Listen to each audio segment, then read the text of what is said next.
मी जरा भिवापूरला होतो. तिथं फूड पॉइझनिंगच्या केसेस आलेल्या आहेत. एक 37 लोक आहेत आणि ती 2-4 येत आहेत. इमर्जन्सी नाही आहे आता, but they are been taken care of. थोडासा औषधीचा पुरवठा वगैरे बरोबर आहे की नाही आणि मॉनिटरिंग राऊंड द क्लॉक व्हायला पाहिजे, म्हणजे एखादा पेशंट सिरियस व्हायला नको याची काळजी घ्या सगळ्यांनी.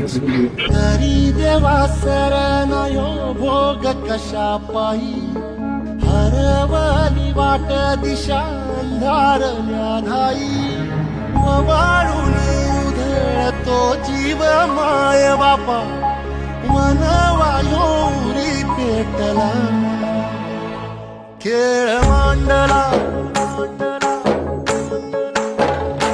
खेळ मांडला. डॉक्टर आदित्य अस्वार आपला